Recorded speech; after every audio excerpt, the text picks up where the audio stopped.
দলীয় নির্দেশে মহিলা কর্মীর সমর্থকদের নিয়ে কর্মী সভার আয়োজন করল তৃণমূল। অপরাজিতা বিলকে আইনে পরিণত করার জন্য রাজ্য জুড়ে মহিলাদের নিয়ে দীক্ষা নামক কর্মী সভার আয়োজন করেছে তৃণমূল।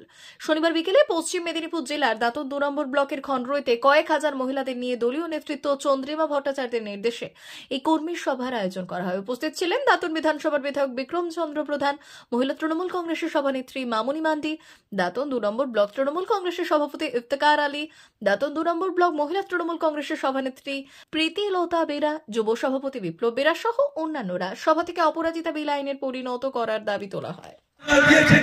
মমতা ব্যানার্জি আবারকে অনেক বিজেপি কর্মীরা আবার পেয়েছে, আমরা ধন্যবাদ জানাই মমতা বন্দ্যোপাধ্যায়কে।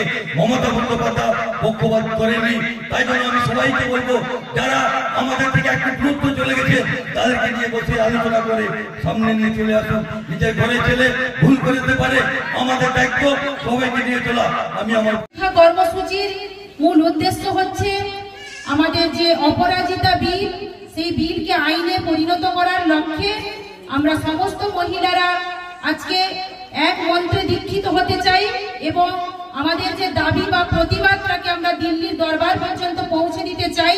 সেই কারণেই কিন্তু আমরা সবাই একই মন্ত্রে দীক্ষিত হতে চাই। আজকে সেই জন্যই কিন্তু আমাদের এই কর্মসূচি। বদল আমরা কিসে করেছি? মমতা বন্দ্যোপাধ্যায় বদল করেছেন উন্নয়নের মধ্যে দিয়ে। আজকে গ্রাম বাংলায় যত উন্নয়ন আপনারা দেখতে পান, আজকে নেত্রী মমতা বন্দ্যোপাধ্যায় মুখ্যমন্ত্রী হওয়ার পরে এই উন্নয়নগুলো আপনারা দেখতে পান। আজকে জন্ম থেকে মৃত্যু পর্যন্ত অনেক প্রকল্পের সুযোগ সুবিধা মানুষ পাচ্ছে। আপনারা জানেন, এখানে যারা আছেন তারাও পাচ্ছেন, যারা আওয়াজ শুনতে পাচ্ছেন তারাও পাচ্ছেন, যারা ঘরে বসে আছেন তারাও কিন্তু সেই সুযোগ সুবিধাগুলো পাচ্ছেন। তাও আমরা কেন বলি? আজকে মহিলাদের কথা কেন বলি? আজকে আমাদের নেত্রী মমতা বন্দ্যোপাধ্যায় একজন মহিলা। উনি যদি একজন মহিলা হয়ে সারা ভারতবর্ষে, সারা বাংলায় আমাদের কথা ভাবেন, তাহলে আমরা এই ছোট্ট গ্রাম অঞ্চলে আমরা মহিলাদেরকে নিয়ে কেন ভাবতে পারবো না? আমাদের ভাবনাটা কোথায়? আজকে মমতা বন্দ্যোপাধ্যায় মহিলাদের আসন সংরক্ষণ করে দিয়েছেন পঞ্চায়েতে 50%।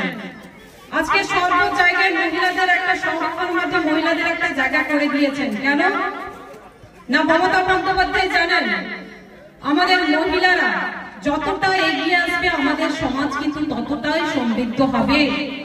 মহিলারা কিন্তু পুরুষের সাথে কাঁধে কাঁধ মিলিয়ে কাজ করতে পারে, সেই জায়গাটা কিন্তু আমাদের নেত্রী মমতা বন্দ্যোপাধ্যায় করে দিয়েছেন। যে পিঁপড়ের ডিম যে আনা হয়েছে, কাউচোতা যেটা বলা হয়, আমরা ঘরোয়া কথায় বলি, সে ডিম নিয়ে এসছে, সে ডিম সিদ্ধ হচ্ছে, পাতা সিদ্ধ হচ্ছে, সেইগুলো তাদের খাবার। তিনি জিজ্ঞেস করলেন এগুলো কি হচ্ছে না এগুলো খাওয়া হবে। তিনি অভিভূত হয়েছেন, দেখে বিস্মিত হলেন। বামপন্থী সরকার, একদিকে বামপন্থী সরকার বলে আমরা সর্বহারার সরকার, সিপিএম সর্বহারার দল। আজকে এই স্বামীটা ছাড়ো মেয়েরা, আজকে সর্বহারার দল যারা বলে নিজেকে, আজকে সেই সর্বহারা যখন রাজত্ব চলছে বাংলায় 1977 সাল থেকে, আর আমরা যখন 90 দশকে গেলাম, দীর্ঘ সেই রাজনৈতিক তার শাসনকালে, বাংলার শাসনকালে আজকে এলাকার মানুষের ঘরে খাবার নেই, অন্ন নেই, ওল সিদ্ধ করে খাচ্ছে। আর একজন বয়স্ক আদিবাসী ভাই সে বসে গা চুলকাচ্ছে, রোদে বসে আছে, চাকা চাকা ঘা হয়েছে। তাকে জিজ্ঞেস করলেন তুমি ওষুধ পাও না? ডাক্তার এখানে হাসপাতাল নেই, তুমি তোমার যে ঘা হয়েছে কি করে হয়েছে? সে বলল গাছে উঠে যে আমরা পিঁপড়ের ডিম আনি, সে পিঁপড়ে কামড় দেয়, সেই কামড়াতে কামড়াতে চুলকাতে চুলকাতে ঘা হয়ে গেছে। না পাশে কোনো হাসপাতাল নেই, না এখানে কোনো হাসপাতাল নেই, আমাদের কোনো ওষুধ চিকিৎসা নেই। তিনি শুধু শুনেছেন, তিনি দেখেছেন। আজকে দেখুন, ক্ষমতায় আসার পরে প্রথম তিনি জঙ্গল মহলে বিনা পয়সায় রেশন দিয়েছিলেন। কেন, কি জন্য দিয়েছিলেন? আজকে জঙ্গল মহলকে তিনি সাজিয়ে দিয়েছিলেন 2011 সালে ক্ষমতায় আসার পরে। চিকিৎসা থেকে শুরু করে, আর খাবার থেকে শুরু করে, স্কুল থেকে শুরু করে, আজকে লেখাপড়া থেকে শুরু করে কিছু বাকি রাখেননি। আমরা একদিন বলেছিলাম যে আপনার দিদি যা দিচ্ছেন জঙ্গল মহলে, সাইকেল থেকে শুরু করে যা কিছু আপনারা আমাদের এদিকে ছিল না, আপনি জঙ্গল মহলে দিচ্ছেন। তিনি হেসে বলেছিলেন যে যে বাপ মায়ের দুর্বল সন্তান, তার বাপ মায়ের উচিত সেই দুর্বল সন্তানকে সবল করা। তাই বাংলার সব থেকে দুর্বল হচ্ছে জঙ্গলমহল। সেই জঙ্গলমহলকে সবল করলে সারা বাংলার মানুষকে আমি দেখে দেবো। আজকে দেখুন সারা বাংলার মানুষের দেখে দেওয়ার চেষ্টা করেছেন সাইকেল ঘরে ঘরে সারা বাংলা, শুধু জঙ্গলমহল একা নয়, আজকে সব জায়গায় হচ্ছে। সোনার অলংকার মানে আভিজাত্যের অহংকার, চির বিশ্বস্ত, চির নতুন। বেলদার নবতম Tanushree hallmark jewellery house, Belda main road, Punjab ব্যাংকের বিপরীতে, যা আপনাদের সেবায় নিয়োজিত।